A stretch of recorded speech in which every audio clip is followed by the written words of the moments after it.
Welcome to Miss Scarlett. Subscribe and don't miss out on Patreon. Have fun! In the stillness of the dawn, a transformation unfurled, breathed into life by nervous, flitting hands.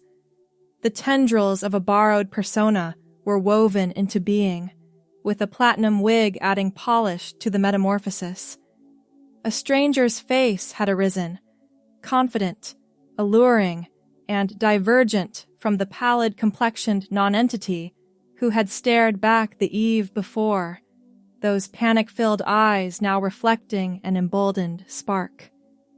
Egging the metamorphosed self on with only a gossamer whisper, fragile but resolute, they braced themselves to stride through the bastion of wonders, the convention center, where a world of infinite possibilities unfurled.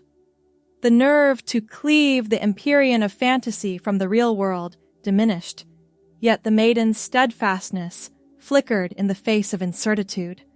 The laborious work of the last lunations had been funneled into this costume, a white and cerulean sailor fuku with the skirt box pleated in infinite exactitude. Socks clasped her knees, reflecting the hue of the morning sky, while her feet sheathed in shiny black Mary Janes, which cracked with each hesitant toe touch. This costume held great power, imbued with the strength and might of the nocturnal sky and its sparkling jewels. This was the cosmic sailor Lunaris, here to swaddle and keep watch over feebler dreams. But first, the suit's owner had to find her own bravery to walk the center's threshold, a character beloved for her strength, her kindness, and her unwavering resolve in the face of darkness. Today, for the first time in 28 years, Ezra would step into her light.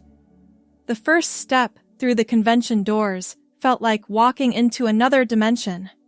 The familiar anxiety that had been Ezra's constant companion for years suddenly mattered less amid the explosion of color, sound, and fantasy that enveloped everything. A group of space marines posed for photos with a collection of elven warriors. A massive dragon puppet weaved through the crowd, operated by 3 people hidden beneath its fabric scales. Everywhere, people transformed themselves into their dreams, and nobody batted an eye. "Oh my God, your Lunaris is perfect!" The compliment came from a woman dressed as Cosmic Sailor Terra, Lunaris' companion in the anime. Her green costume complemented the purple and white ensemble perfectly, and for a moment, it felt like they'd both stepped straight out of the television screen. "Thank you," Ezra replied, voice pitched slightly higher than usual. "Your Terra is amazing, too. Would you mind if we took a picture together? My friends will absolutely die when they see I found such an authentic Lunaris." The word authentic sent a pleasant shiver down Ezra's spine. With a nod and a smile that came more naturally than expected, they posed together, Terra with her leaf-shaped wand raised high, and Lunaris with fingers forming the character's signature star symbol. The flash went off, capturing a moment of pure joy that Ezra would return to many times in the weeks to come. "You're seriously rocking that costume," Terra said afterward. "The way you move, it's like you really are her." The compliment lingered long after Terra disappeared into the crowd, words that offered a glimpse into a possibility that had always seemed too frightening to consider. What if the reason the costume felt so right was because everything else had always felt wrong?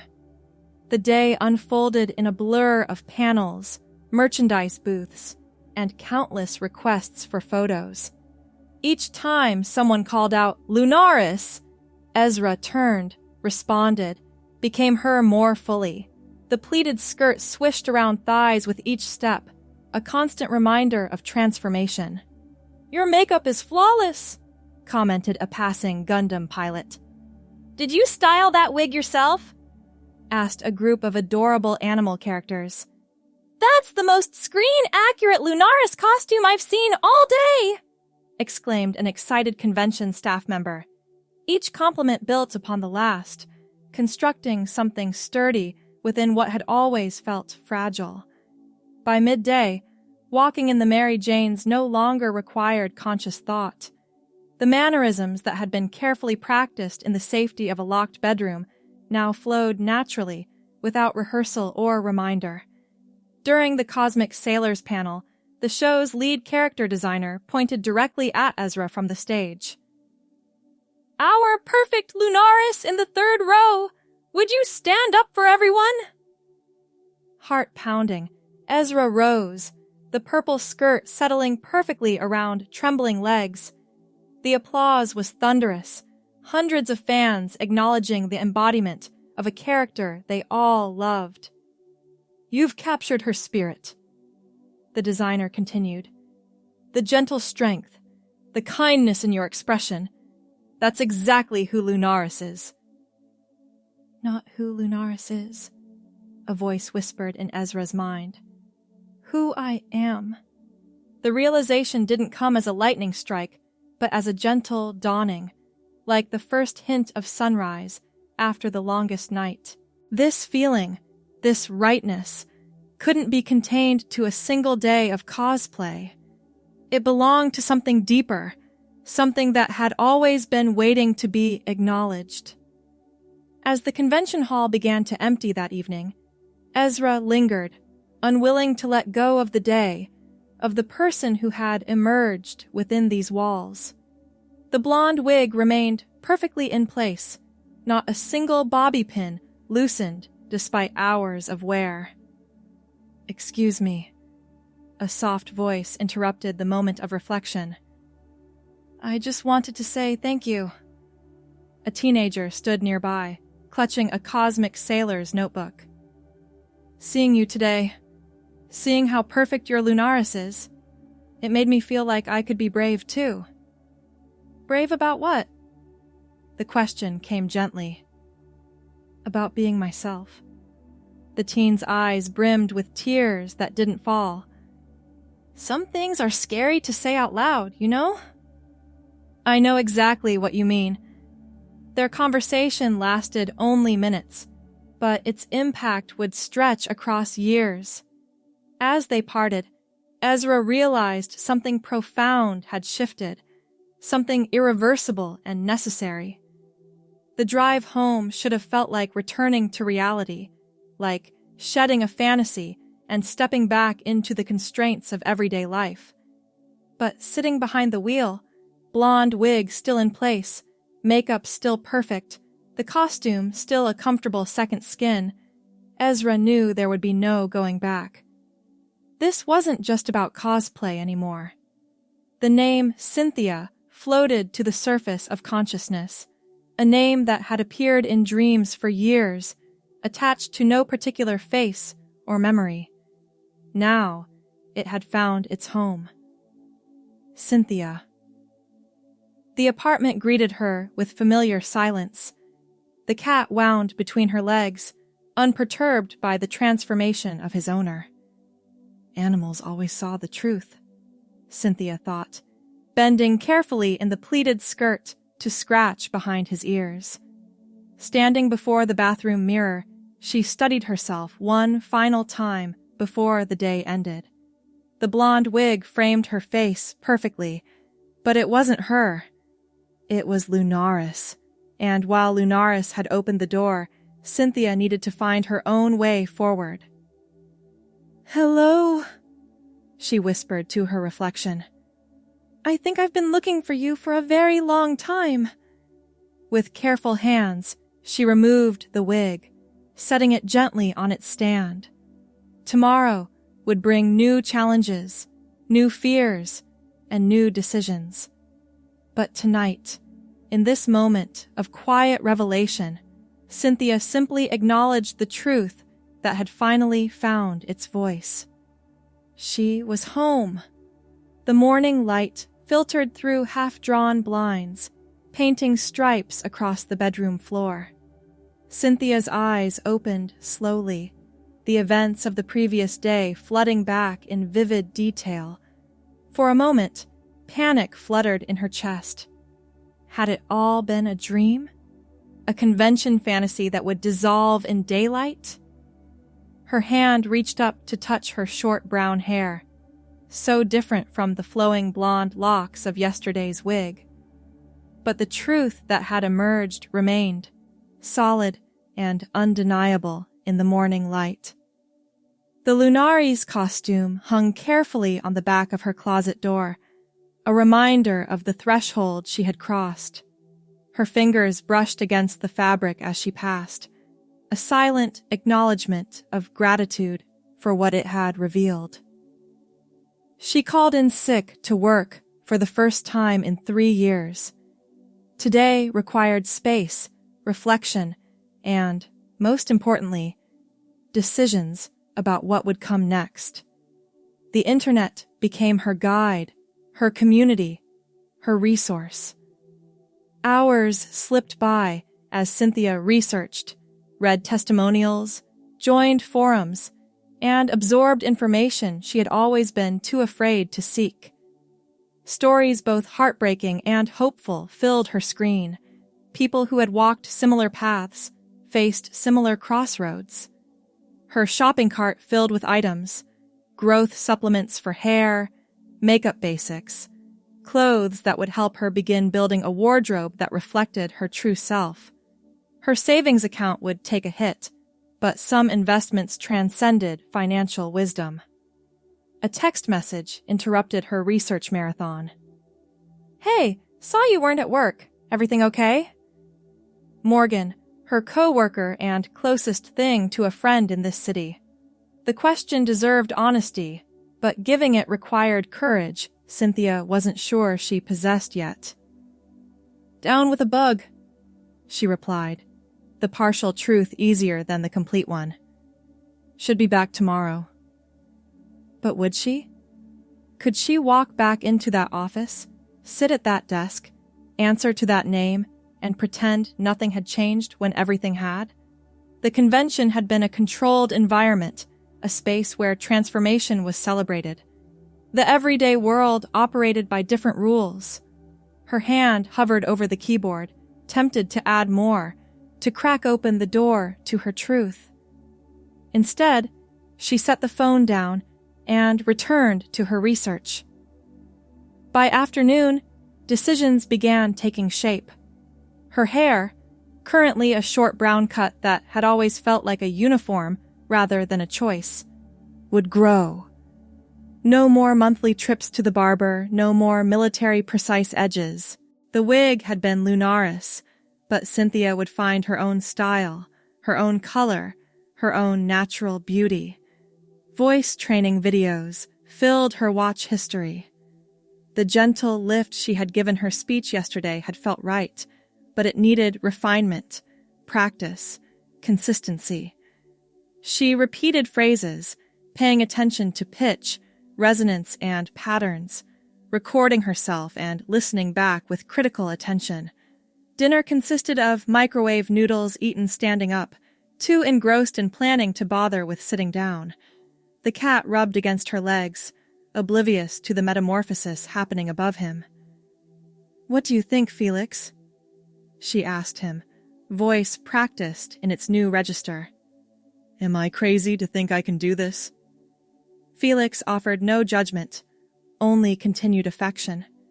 A good sign, Cynthia decided. When sleep finally came that night, it arrived with dreams not of fear, but of possibility. The next morning brought the first test, work. After much deliberation, Cynthia decided that while she wasn't ready to make a complete external transition in that environment, small steps would keep her grounded in her truth. Clear polish on her nails, subtle enough that most wouldn't notice, significant enough that she would feel it with every keystroke. A women's blouse in a neutral color, close enough to her usual button-downs that casual observers would see nothing unusual, different enough that she recognized herself more clearly in the mirror. Her brown hair, styled differently, not feminine enough to draw attention, but freed from the masculine cut she'd maintained for years. No makeup yet. That would come later, when she'd had more practice, when she was ready for the questions it would inevitably invite. The office seemed unchanged, as if it should have transformed to match her internal revolution. Morgan glanced up from her desk. "Feeling better?" "Much," Cynthia replied, the practiced voice still feeling new but increasingly natural.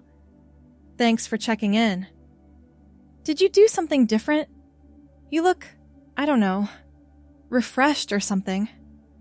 The observation sent a small thrill through her. "Just feeling more like myself today." Days became weeks. The small changes accumulated, becoming more noticeable to others, even as they felt increasingly natural to Cynthia. Her brown hair grew longer, reaching her ears and then brushing her collar. The clear nail polish became pale pink, then more adventurous colors. Women's slacks replaced men's trousers. Subtle makeup, foundation, mascara, the lightest touch of blush, became part of her daily routine. Questions began, of course. Curious glances turned into direct inquiries. "Are you going through some sort of phase?"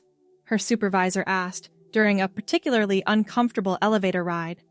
"Not a phase," Cynthia answered with quiet certainty. "Just becoming more authentic." The response earned a raised eyebrow, but no further comment. Morgan proved to be an unexpected ally, noticing the sideways glances and whispered comments from less understanding colleagues. "Whatever journey you're on," she said over coffee one afternoon, "I think it takes guts, and your eyeliner game is getting seriously good." The comment brought unexpected tears to Cynthia's eyes. "Thank you. That means more than you know." "You want to talk about it? No pressure, but I'm here if you do." The offer hung between them, a bridge Cynthia had been afraid to seek, but desperately needed. With a deep breath, she crossed it. "My name is Cynthia," she said, the words both terrifying and liberating. "I think it always has been, even when I was using a different one." Morgan's smile was warm, accepting. "It's nice to meet you, Cynthia. I like your name." The conversation that followed lasted hours, extending well beyond their lunch break. Morgan asked questions from a place of genuine curiosity rather than judgment, offering support without condescension. By the time they returned to the office, Cynthia felt lighter than she had in weeks. That evening, she stood before her closet, pushing past the increasingly sparse selection of masculine clothes to the growing collection that truly reflected her.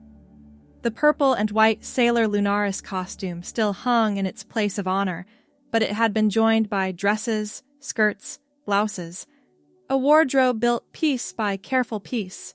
Her phone buzzed with a notification from one of the support groups she'd joined online. A local meetup was happening that weekend, her first opportunity to connect in person with others who might understand her experience from the inside. The prospect was both exciting and terrifying. The convention had been one thing, a costume, a character, a limited time frame. This would be Cynthia as herself. No fantasy to hide behind. No easy escape if it became overwhelming. She confirmed her attendance before fear could override courage. Saturday arrived with perfect autumn weather, the kind that normally would have had her reaching for a comfortable sweater and jeans. Instead, Cynthia selected a knee-length burgundy dress with 3/4 sleeves, black tights, and ankle boots with a modest heel. Her brown hair, now long enough to brush her shoulders, had been styled with subtle waves. The reflection in the mirror showed someone emerging from a chrysalis, not fully transformed, but increasingly authentic. The meeting was held in a private room at a local restaurant, offering both community and discretion. Cynthia arrived 15 minutes early, heart pounding as she approached the hostess. "I'm here for the Phoenix Group," she said, the name both meaningful and discreet. "Right this way," the hostess replied with a professional smile, leading her to a room where several people were already gathered, conversation flowing easily among them. A woman with copper-colored hair noticed her hesitation in the doorway and approached with a welcoming smile. "First time?" she asked, extending her hand. "I'm Renee. My first meeting was 6 months ago, and I nearly turned around 3 times on the way here." "Cynthia," she replied, taking the offered hand. "And yes, very first time." "Well, Cynthia with the gorgeous dress, you're among friends here. Come meet everyone." The next 2 hours passed in a blur of conversation, laughter, and moments of profound connection. Every person in that room carried a different story, had faced different challenges, had found different paths forward, yet the underlying current of shared experience created an immediate bond. "The early days are the hardest," offered Dominic, a man with kind eyes and a gravelly voice. "When you're halfway between worlds, not fully recognized as who you are in either one. But it gets better. You're building a bridge to yourself, and eventually, you make it across." His metaphor resonated deeply with Cynthia, who had indeed been feeling caught between identities, between names, between presentations of self. "How did you know when it was time to fully commit?" she asked the group. "To make the changes that can't be hidden or explained away as something else?" The question prompted thoughtful silence before answers began to emerge. "When the pain of staying the same became greater than the fear of changing," said a woman named Patricia, her silver hair elegant around her face. "When I realized I was already living as 2 people, and it was exhausting," added Renee. Being authentic full-time actually took less energy than the constant switching. "For me," Dominic said quietly, "it was when I stopped thinking of it as becoming someone new and understood I was finally allowing myself to be who I'd always been." Cynthia nodded, absorbing their wisdom, finding echoes of her own experience in their words.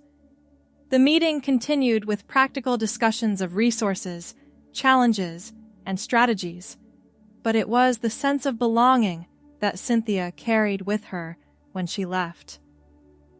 The restaurant parking lot was dimly lit as the group dispersed with hugs and exchanges of contact information. Cynthia's steps felt lighter, her path clearer. The burgundy dress swayed around her legs as she walked to her car, keys in hand. "Hey there, pretty lady." The voice came from behind her, unfamiliar and unwelcome in the darkness. Cynthia quickened her pace, heart suddenly racing for entirely different reasons than it had earlier. "Don't be like that," the voice continued, closer now. "Just want to talk to you." She reached her car, fumbling with the keys as footsteps approached. Before she could unlock the door, a hand clamped onto her shoulder, spinning her around. A man she didn't recognize stood too close, alcohol heavy on his breath. "What's your hurry?" Fear froze her voice for a moment, awareness of vulnerability acute and overwhelming. "Please let go of me," she finally managed, her carefully practiced voice slipping back to its lower register in her panic. The man's expression changed, confusion, then understanding, then something uglier washing across his features. "What the hell? You're—" She said, "Let go." Renee appeared beside them, her phone raised, camera clearly recording. "And if you don't, this video of you harassing her goes straight to the police." The man hesitated, his grip loosening. Whatever.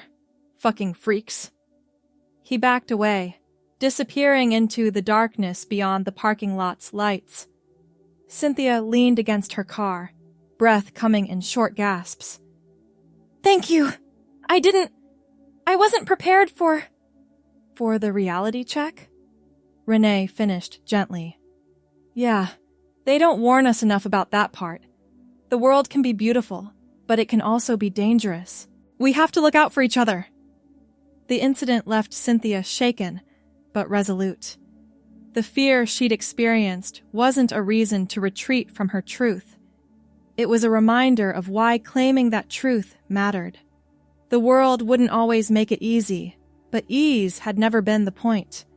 Authenticity was. The next morning, she made 2 decisions.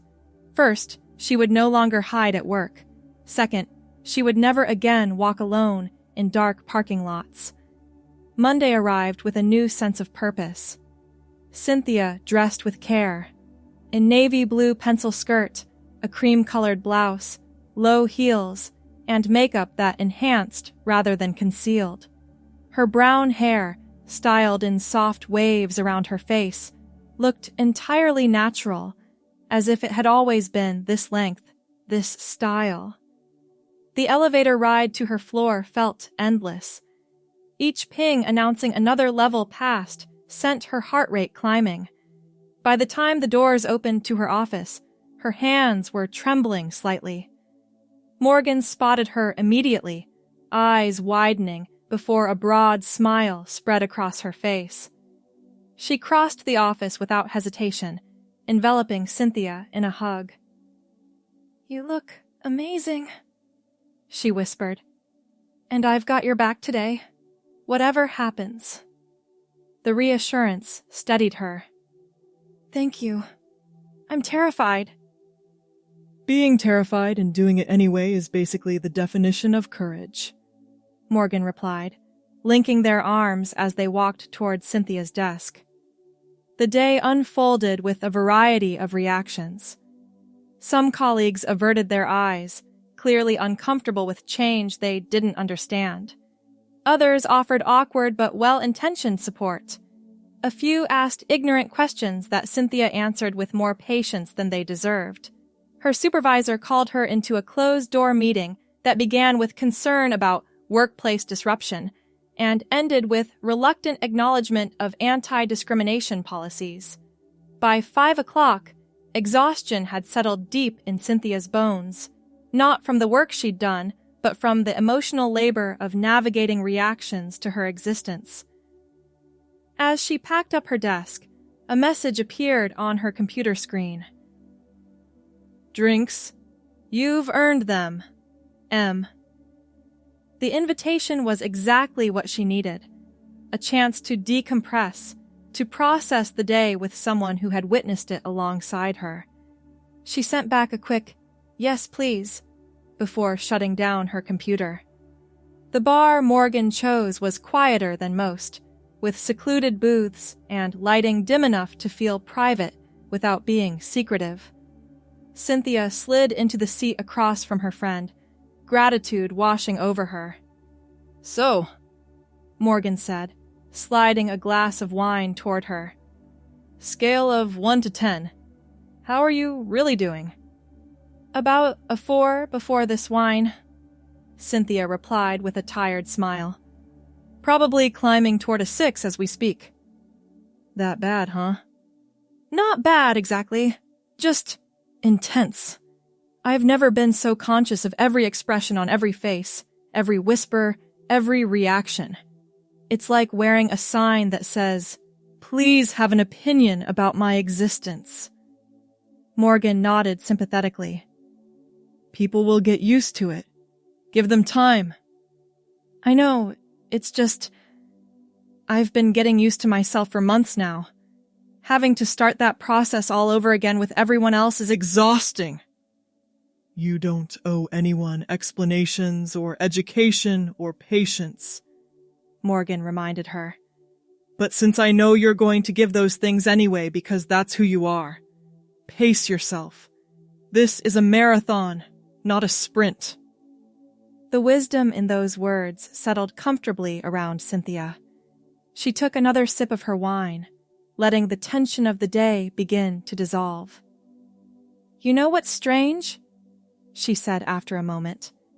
"As difficult as today was, I still feel more right than I ever did before. Even on my most stressful day as Cynthia, I'm happier than I ever was pretending to be someone else." Morgan raised her glass. "To authenticity, then. May it always be worth the struggle." "To authenticity," Cynthia echoed, clinking her glass against her friend's. The weeks that followed established new patterns. Cynthia's wardrobe expanded to include more professional women's attire, dresses in jewel tones that flattered her coloring, tailored blazers that shaped her silhouette, shoes with varying heel heights for different occasions.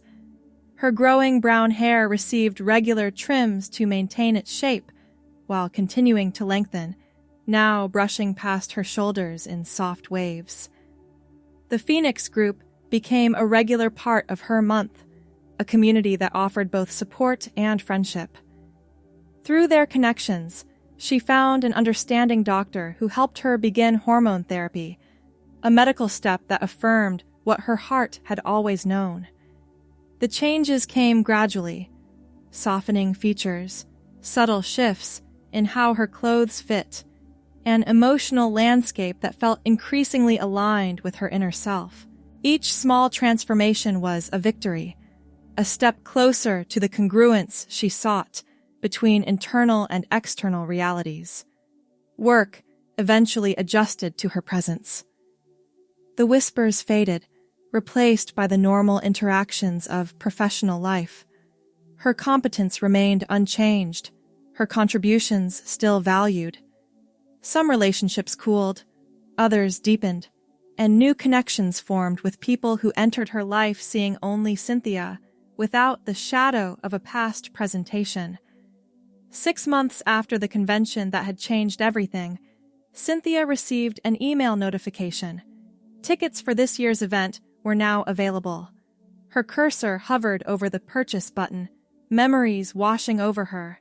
The last time she had walked through those doors, she had been playing a role, wearing a costume that somehow revealed her truth. What would it mean to return now, authentically herself, no longer hiding behind a character? She clicked Purchase, then opened a new tab to search for costume ideas. This time, she wouldn't be Sailor Lunaris. This time, she would choose a character that spoke to who she was now. A woman comfortable in her identity, still evolving, but no longer questioning her core truth. The day of the convention arrived with perfect weather and a sense of coming full circle. Cynthia's costume, a flowing gown inspired by a character known for her wisdom and compassion, moved beautifully as she walked toward the now familiar glass doors of the convention center. Her brown hair, now long enough to reach the middle of her back, had been styled in elaborate braids, woven with ribbons and small decorative flowers. The makeup she applied enhanced her natural features rather than creating an illusion. This costume wasn't a disguise, it was a celebration. Inside, the same kaleidoscope of color, sound, and fantasy enveloped her. She moved through it with confidence that would have been unimaginable a year earlier, stopping for photos when asked, engaging with fellow fans, experiencing the joy without the underlying anxiety that had accompanied her last visit. "Excuse me," a voice interrupted her thoughts as she browsed a merchandise booth. "Your costume is beautiful." Cynthia turned to find a young person watching her with something like hope in their eyes. "Thank you," she replied with a warm smile. "I'm rather proud of it." "I was just wondering—" They hesitated, gathering courage. "How did you know? That this was right for you?" The question hit close to home, echoing her own journey so clearly that Cynthia's heart swelled with empathy. "I didn't know. Not at first," she answered honestly. "I just knew that something had always felt misaligned, like I was constantly translating myself into a language that wasn't quite right. And then, one day, right here actually, at last year's convention, I finally spoke in my native tongue." The metaphor resonated, bringing a look of understanding to the young person's face. "I feel like I'm still learning vocabulary," they admitted. "That's completely normal," Cynthia assured them. "We all start somewhere. The important thing is to listen to yourself. Really listen, even when it's scary, especially when it's scary." Their conversation continued, moving to a quieter corner of the convention hall where they could speak more freely.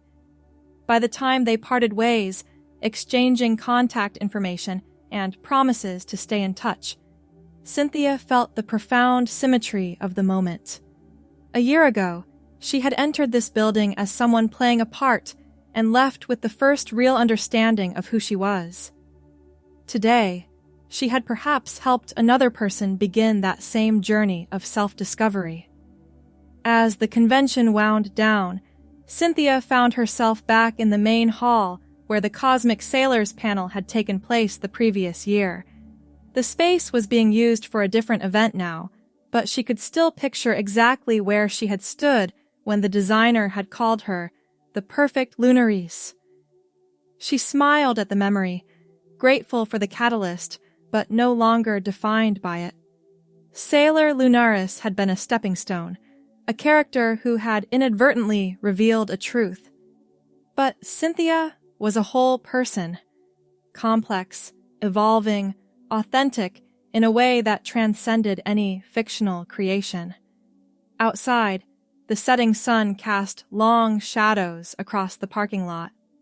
Cynthia moved confidently toward her car, keys in hand, the flowing costume catching the golden light. This time, there were no unwelcome encounters, no fear to mar the perfect symmetry of the day. As she drove home, the radio played softly in the background, a gentle soundtrack to her reflections. 1 year. One remarkable, challenging, beautiful year of becoming more fully herself with each passing day. The apartment welcomed her home, Felix winding between her legs with his usual affection. She carefully removed the elaborate costume, hanging it beside the purple and white sailor fuku that had started everything. 2 costumes, 2 conventions, 2 markers on a journey that continued to unfold. Later, as evening settled around her, Cynthia stood before her mirror, face clean of makeup, brown hair loose around her shoulders. The person reflected back was neither character nor costume, just Cynthia, authentic and whole. "Hello," she whispered to her reflection, echoing the words she had spoken a year before. "I'm so glad we found each other." This time, there was no uncertainty in her voice, no tremor of fear or doubt. This time, there was only recognition, acceptance, and the quiet joy of being finally, completely home in herself. Thanks for watching, my girlies! Be sure to check out Patreon for more!